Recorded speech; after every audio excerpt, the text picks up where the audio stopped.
Lebanon के चरमपंथी संगठन Hezbollah ने इजरायल पर एक साथ 12 गाइडेड मिसाइलों से हमला कर दिया है। इस हमले के बाद ये माना जा रहा है कि हमास के समर्थन में हिजबुल्लाह ने भी इजरायल के खिलाफ जंग छेड़ दी। मतलब इजरायल को एक साथ दो मोर्चों पर जंग लड़नी पड़ रही है। एक तरफ गाजा पट्टी से हमास के लड़ाके इजरायल की सेना के सामने चुनौती बने हैं, तो दूसरी तरफ लेबनान की सीमा से हिजबुल्लाह ने भी उन पर हमले शुरू कर दिए हैं। हालांकि इजरायल ने इस बात की जानकारी नहीं दी कि लेबनान की तरफ से दागी गई 12 मिसाइलों से उसे कितना नुकसान हुआ है।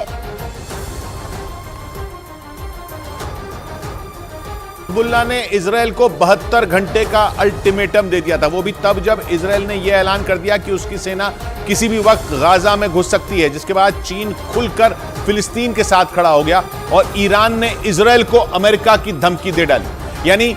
दुनिया एक बार फिर भारी तबाही के मुहाने पर खड़ी दिखाई दे रही है। हमास और इजरायल की जंग में दुनिया के कई ताकतवर देशों ने एक दूसरे के खिलाफ खेमेबंदी शुरू कर दी है, क्योंकि हमास से हिसाब बराबर करने पर उतारू इजरायल को अमेरिका और उसके दोस्तों का पूरा समर्थन मिला, जबकि रूस, ईरान और चीन खुलकर फिलिस्तीन के साथ खड़े हो गए,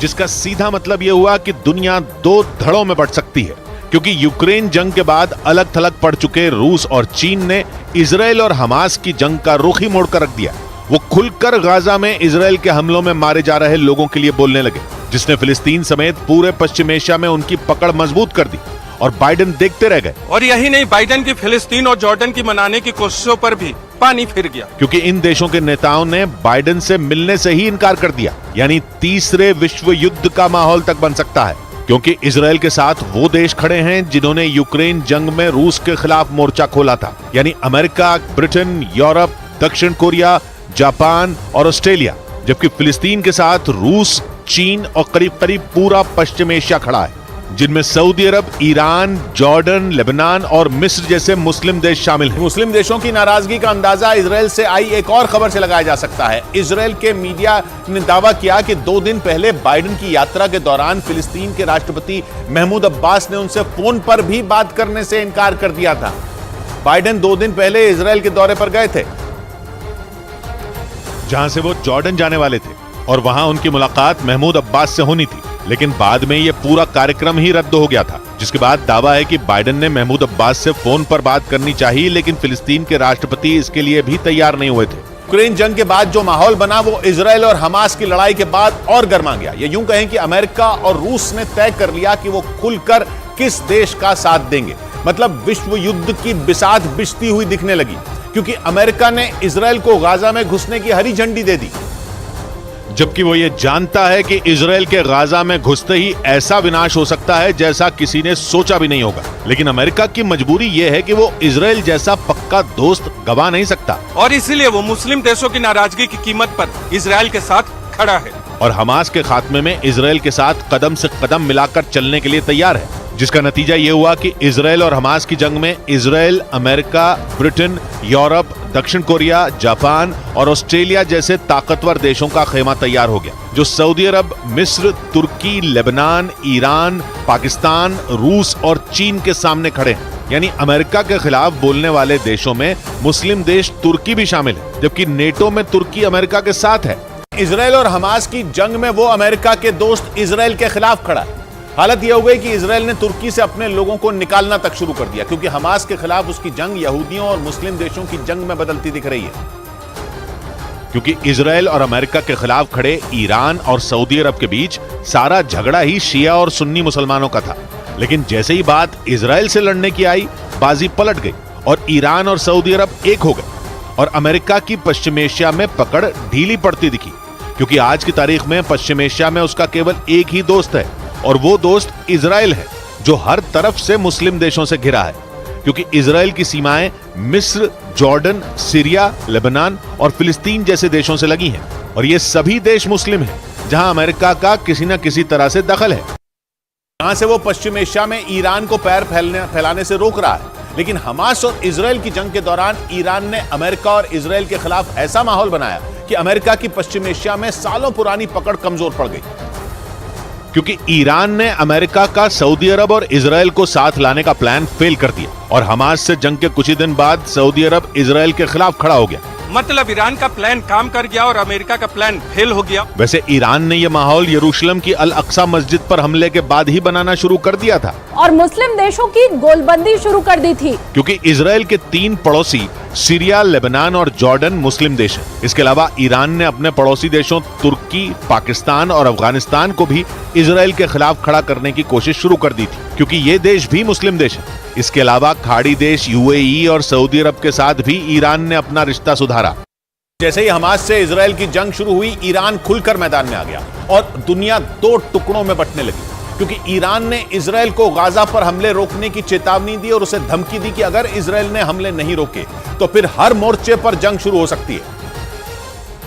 और इजराइल के खिलाफ जंग के कई मोर्चे खुल सकते हैं, क्योंकि ईरान जानता है कि उसने जिस हिजबुल्लाह को बनाया है वो इजराइल की सीमा से लगे लेबनान, सीरिया, जॉर्डन और फिलिस्तीन में सक्रिय है। यानी इजराइल पर चारों तरफ से हमला हो सकता है। कहा जा रहा है कि हिजबुल्लाह के दम पर ही ईरान के राष्ट्रपति ने इजराइल को धमकी दी और 2 टूक बोल दिया कि मुस्लिम देश गाजा में हो रहे वॉर क्राइम का बदला लेंगे। और ईरान के राष्ट्रपति अमेरिका पर भी भड़के और साफ साफ बोल दिया कि इजराइल ने गाजा में जो किया उसमें अमेरिका भी भागीदार है। वैसे तो ईरान जंग के पहले ही दिन से इजराइल पर भड़क रहा है, लेकिन गाजा के अल अहली अस्पताल पर रॉकेट गिरने के बाद तो ईरान का पारा 7वें आसमान पर पहुंच गया। अल अहली अस्पताल में रॉकेट गिरने के बाद 500 से ज्यादा लोगों की मौत का दावा किया गया था, जिसमें तीसरे विश्व युद्ध के मुहाने पर खड़ी दुनिया पर संकट बढ़ गया, क्योंकि इस घटना ने 2 गुटों में बटी दुनिया का झगड़ा और बढ़ा दिया। अल अहली अस्पताल में हजारों शरणार्थी थे जो रॉकेट गिरने के बाद लगी आग का शिकार हो गए,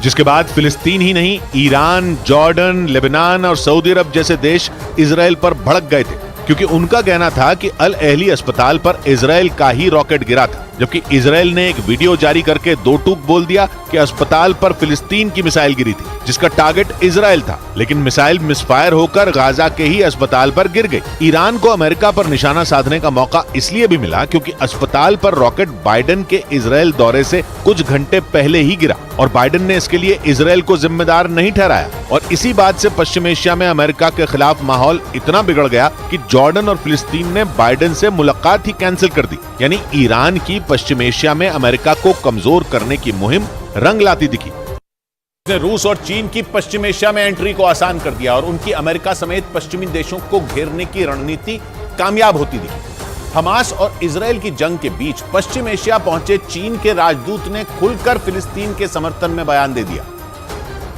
और गाजा में मारे जा रहे फिलिस्तीन के नागरिकों के साथ खड़ा हो गया, क्योंकि पश्चिम एशिया पहुंचे चीन के राजदूत ने बयान दिया कि मौजूदा हालात इसलिए हुए क्योंकि किसी ने फिलिस्तीन के नागरिकों के अधिकारों के बारे में नहीं सोचा। यानी जैसे ही चीन ने देखा कि लोहा गर्म है, उसने हथौड़ा मार दिया और पश्चिम एशिया में अमेरिका के खिलाफ माहौल बनाना शुरू कर दिया, क्योंकि अमेरिका गाजा में हमास के अंत के लिए जमीन और आसमान से हमले के पक्ष में है। We will not stand by and do nothing again. Not today, not tomorrow, not ever. जबकि अमेरिका और इजराइल दोनों जानते हैं कि गाजा में केवल हमास के लड़ाकों की ही नहीं, आम लोगों की भी मौत हो रही है, क्योंकि हमास के ठिकाने रिहायशी इलाकों में हैं, जिन पर इजराइल की मिसाइलें गिरते ही आसपास जबरदस्त बर्बादी होती है। आम लोगों की भी जान चली गई, जिसके बाद पश्चिम एशिया के मुस्लिम देश इजराइल और अमेरिका दोनों पर बरस पड़े। यानी चीन पश्चिम एशिया में जो करना चाहता था वो उसमें कामयाब होता नजर आया, क्योंकि चीन अमेरिका को कमजोर करने के लिए पूरे के पूरे पश्चिम एशिया को इजराइल के खिलाफ खड़ा करना चाहता है, जिसके लिए उसने ईरान को हथियार बनाया और सऊदी अरब और यूएई से उसकी दोस्ती करवाई। यानी चीन ने पश्चिम एशिया में घुसने के लिए ईरान को रास्ता बनाया और ईरान ने इजराइल के 3 पड़ोसी सीरिया, लेबनान और जॉर्डन को अपने साथ खड़ा कर लिया। यानी पश्चिम एशिया के ये देश चीन की विस्तारवादी नीति का हिस्सा बन गए, जिसमें यूक्रेन से जंग लड़ रहे रूस ने भी उसका साथ दिया। लेकिन हमास और इजराइल की जंग छिड़ते ही पिक्चर बिल्कुल साफ होती नजर आई, क्योंकि ये साफ होने लगा कि दुनिया 2 हिस्सों में बंट चुकी है। एक धड़ा है जो अमेरिका और इजराइल के साथ है, दूसरा धड़ा रूस और चीन के साथ। क्योंकि हमास और इजराइल की जंग पर अमेरिका के दोस्त दक्षिण कोरिया का भी बयान आया और उसने दावा किया कि हमास के लड़ाकों को हथियार देने में उत्तर कोरिया का हाथ है। उत्तर कोरिया पर पहले भी रूस से हथियारों के लेन देन का आरोप लग चुका है। यही नहीं, उत्तर कोरिया के शासक किम जोंग उन ने तो यूक्रेन से जंग के बीच रूस का दौरा भी कर डाला था, जिस पर अमेरिका भड़क गया था, क्योंकि उत्तर कोरिया अमेरिका के दोस्त दक्षिण कोरिया का दुश्मन है और जापान के आसपास भी मिसाइलें दागता रहता है। यानी रूस के दोस्त ने अमेरिका के दोस्तों की नाक में दम कर रखा है और अब तो उत्तर कोरिया का नाम हमास और इजराइल की जंग में भी घसीटा जा रहा है। यानी खेमे बंदी हो चुकी है और जंग का मैदान सज चुका है। जिसमें एक तरफ रूस, चीन और पश्चिम एशिया के मुस्लिम देश खड़े हैं और दूसरी तरफ अमेरिका, ब्रिटेन और इजराइल जैसे देशों ने मोर्चा संभाल रखा है। अमेरिका की कोशिश किसी भी तरह अपने दोस्तों को साधे रखने की है। इसीलिए बाइडेन के दौरे के बाद अमेरिका के रक्षा मंत्री लॉयड ऑस्टिन ने इजराइल के रक्षा मंत्री योआव गलांट से फोन पर बात की और उन्हें सैन्य मदद देते रहने का भरोसा दिया। अमेरिका लगातार इजराइल को अपने घातक हथियार देने में जुटा है और इसके अलावा उसके 3 जंगी जहाज भी भूमध्य सागर में इजराइल की मदद के लिए तैयार हैं। खबर है कि इस बातचीत में अमेरिकी रक्षा मंत्री लॉयड ऑस्टिन ने योआव गलांट को यह भरोसा दिया कि जल्द ही इजराइल के लिए खतरनाक हथियारों की बड़ी खेप भेजी जाएगी।